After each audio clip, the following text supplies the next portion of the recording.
Late Night Health continues. I'm Mark Alyn. A few months ago, Dr.Mikefenster joined us at Late Night Health. He promised Daryl and me some kind of fabulous gourmet culinary adventure. We're still waiting for that, but we decided we'd talk to him again. Believe it or not, Dr. Mike is an interventional cardiologist and cardiovascular surgery professor at Northeast Ohio University College of Medicine, and he's a chef. So do you cater? You do weddings, bar mitzvahs, things like that, Mike? Absolutely. We do it all, including, I promise, that dinner that we will catch up on. And also to let folks know, I'm no longer at Ohio, but I just, a few weeks ago, took a position on faculty at the University of Montana in Missoula, beautiful Missoula, Montana. Well, you're closer to California now. I'm inching my way there, so look out. Oh, my goodness. Well, in Montana, they raise buffalo still. Right, the bison, the beef, lamb as well, a big industry, as many folks know, in that part of the country, particularly with the ranches. In fact, a lot of the bison that you might find in your supermarket can come from maybe Montana originated. Wow. All right, let's talk about the fact that a lot of people are eating still cured meats, bologna. I mean, I remember having bologna sandwiches. A good friend of Daryl, Gary, used to eat fried bologna sandwiches. Yeah, that and Spam. That and Spam. Yeah. I don't even like the smell of bologna. I don't think I ever did. On the other hand, I do like sandwich meats. I eat, turkey and things like that. But I try to buy uncured meats, stuff without sodium nitrate or other nitrates. Is that still healthy? Well, you bring up a couple of really great discussion points on that, which is, some of the stuff people have heard recently about processed meats like bologna is, in fact, not bologna. That stuff, I think, is very true. The heavily processed, adulterated meats, and you can recognize those. I mean, those are the things that come in shapes not found, in the natural animal. It's, sort of Barbie pink sweater, day glow, colored ham, and those sorts of things.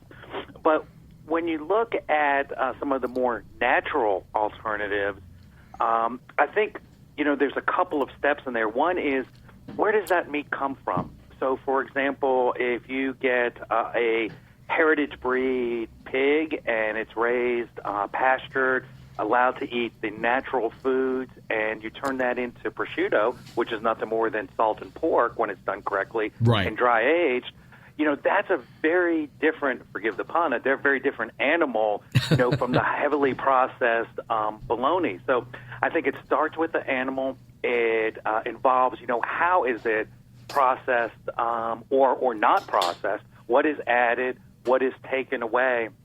And then you bring up the curing aspect, which addresses that whole topic of nitrates. And, recently they released a report through the World Health Organization and said that, processed meats are associated with increased risk of cancer, particularly colorectal cancer.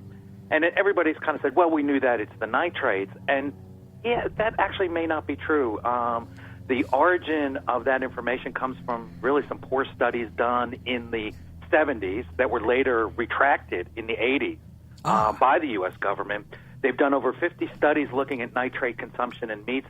We don't see an association with cancer, and the theory is based on some science that when we eat certain nitrates, it has the propensity, the potential, if you will, to form carcinogenic compounds when it reacts with the stomach. But it's not the nitrates per se. Most people don't realize that we get about 90 to 98% of our daily intake of nitrates from vegetables, which we know, and we tell people all the time, eat more vegetables. We know that's good for us. But isn't that a different form of nitrate? It's not. A nitrate is a nitrate is a nitrate. So there are kinds in that family of nitrates. So there's nitric oxide, which is what our body uses. It was molecule of the year. So important for cardiovascular health, for health of our blood vessels. Often you see things marketed like L-arginine. and other types of compounds saying, hey, we're going to give our bodies more raw materials so we can make more nitric oxide. Then there are nitrites and nitrates, which are NO2 and NO3 compounds, and they attach to stuff. But the nitrogen molecule, the oxygen molecules, doesn't matter where it comes from. So, for example, you say the uncured meat. So, again, very big in Missoula, Montana.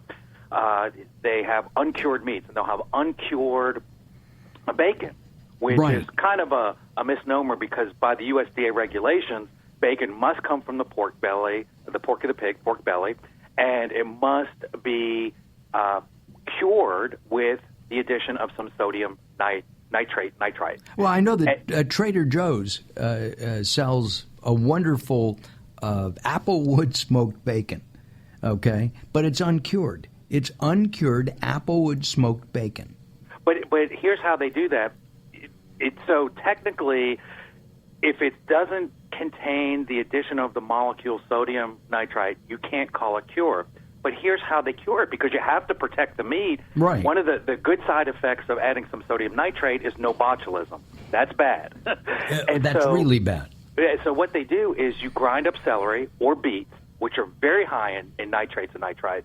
You add that pork to a solution that contains that juice plus sea salt, and what precipitates out is the sodium from the sodium chloride and the sea salt, and the nitrite family, the nitrites or nitrates, from the vegetables, and therefore you have your, quote, uncured meat. But really what it is, it's containing the sodium nitrite in it, and that's how they get it. By law, they can't say it's cured because they didn't add the sodium nitrate in a chemical way. Exactly. But it actually has the same compound in it. Gotcha. Our guest is Dr. Mike Fenster. He's in Montana. We're going to find out why he moved from Ohio to Montana. Oh boy! He is not only a chef; he is a cardiovascular doc. You still see patients? Oh, yeah. In fact, let's see, Sunday night we were up with an emergency from about 9 o'clock in the evening till 2 o'clock in the morning, taking care of some lady who came with a big heart attack and some complications. And we saved her? She's okay? Yeah, she's still recovering. Obviously, that was a lot. But we're weaning some of our pressure medications off. She's still on a breathing machine, which is to be expected, but her hemodynamics are improving. So we definitely take care of patients still. Absolutely. And at the same time, you have a lifelong fascination with food. Yeah, I was always involved with food, loved cooking, grew up watching Julia Child, The Galloping Gourmet, helping my mom in the kitchen with those cookbooks, and actually cooked professionally. I started as a dishwasher, working my way through college. Because back then, nowadays you need a CIA degree from the Culinary Institute, just to wash dishes in a kitchen. Food's become just this huge industry. But back then, you could walk in and say, hey, I want to work. Right. And that's where I got started and kind of worked my way up. I did time as a line cook, a short order cook, if you will, then as an executive in another restaurant in town, and then finally got trained to run the back of the house myself. So I was actually cooking professionally as a chef before I went to medical school. So you went to medical school later? Yeah, I went to medical school because I started cooking to work my way through, college. Then went to medical school and obviously internship residency. Still kept my love of food and ended up co-managing a restaurant, doing some food-related things. Eventually, I went back to culinary school to get my degree from Ashworth University in gourmet cooking and catering. So I did go back, and I do have a culinary degree, but where I really learned to cook was in the trenches, the late-night college town trenches. And we had a great restaurant with all sorts of local stuff. I really got hooked on that at formative years and formative points in my training. My son is a chef and bypassed the CIA and other culinary schools to start at the bottom. And he worked in Chicago, and he's worked in the San Francisco Bay Area, and he's back in the Los Angeles area now. But loves food. And last week we received a package from a client in Maine where there were 6 live lobsters. Oh, wow. Yeah, I had a wonderful weekend, I have to tell you. You did. And was he there to prepare them for you? He prepared them for me rather than letting me. He said, "You're not going to just steam them the way or boil them. I won't let you." So it was very nice of him, and I had a very nice weekend of eating lobster meat, which I found is one of the highest, best forms of protein. It is, and people avoided it for many years because, like shrimp and some other shellfish, it actually does have a cholesterol in it, and people would say, "Oh, well, I can't eat it because it's high in cholesterol," when in fact the cholesterol that's found in that has absolutely nothing to do or any serious effect, on your blood levels or your blood cholesterol level. Eating cholesterol then is okay?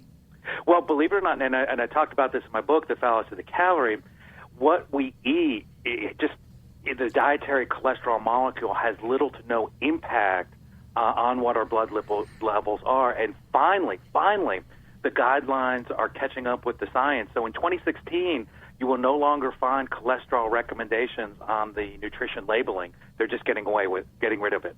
They are. Wow. Yeah. So if somebody, and that's an agreement with the data that's been out there for years and years and years. You said a couple of things, and my brain is just because we're this segment's running out, and we have another couple minutes after that. But you made the statement that the government has said that nitrates are okay, that they don't necessarily cause cancer. Are you going to tell me that the FDA doesn't make a mistake? No.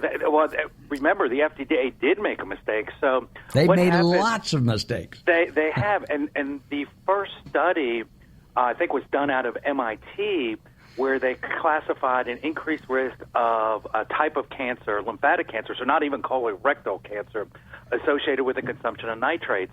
Well, that study, when they looked at it, was poorly done. One of the reasons was the scientist in charge never looked at the pathology slides. He had his graduate students do it, who mislabeled things and found an increased risk when one didn't exist.